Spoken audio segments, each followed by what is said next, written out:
Donc, bonjour, je m'appelle Émilie Derizou, je suis en thèse à INRAE à Juin-Josas sous la direction de Pascal Chavat-Palmer et mon projet de thèse s'intitule Les effets de la parité et de l'âge de la jument.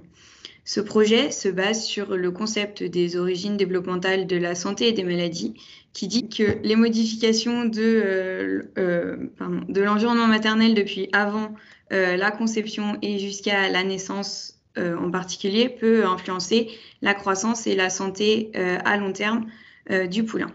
Dans les études, le premier poulain d'une jument, c'est-à-dire quand elle est primipare, est plus petit, moins lourd et moins performant que les suivants, c'est-à-dire quand la jument est alors considérée comme multipare.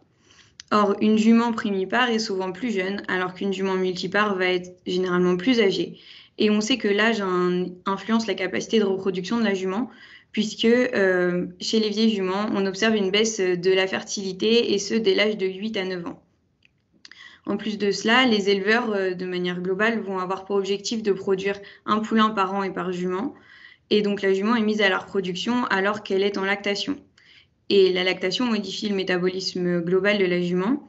Mais les études se contredisent sur ses effets potentiels sur la reproduction. Donc mon projet de thèse a pour objectif de comparer les effets respectifs de l'âge, de la parité et de la lactation de la jument sur l'embryon et son environnement, le placenta et sur la croissance et la santé à long terme des poulains. En premier, nous avons comparé des juments jeunes avec des juments âgées afin d'étudier l'effet de l'âge de la jument à parité comparable. Le vieillissement de la jument a un effet négatif sur l'expression des gènes de l'embryon et sur l'expression des gènes du placenta, mais sans altération de la morphologie du placenta ni de la croissance du poulain. Donc, on a pu en conclure que l'âge maternel affecte le développement embryonnaire, ce qui pourrait en partie expliquer la baisse de fertilité observée chez les juments âgés. En revanche, lorsque l'embryon arrive à s'implanter, des compensations de la moins bonne qualité de l'utérus semblent mises en place au niveau placentaire pour assurer une croissance fœtale normale. Ensuite, en comparant des juments primipares avec des juments multipares, nous avons pu étudier l'effet de la primiparité seule.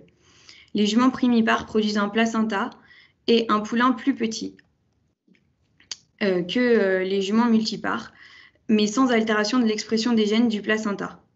Les analyses des embryons, de leur environnement et les résultats sur le placenta sont toujours en cours. Et enfin, nous avons comparé des juments allaitantes avec des juments qui n'étaient pas allaitantes au moment de l'insémination pour déterminer les effets de la lactation de la jument. Malgré une absence de différence morphologique sur le placenta et le poulain, l'expression des gènes du placenta est affectée par la lactation de la jument. Et cette partie de l'étude est toujours en cours également, mais on peut penser que comme pour l'effet de l'âge, il y a une compensation qui semble se mettre en place pour assurer une croissance fœtale normale. Donc mon étude est toujours en cours et j'attends plus de résultats et je vous remercie de votre attention.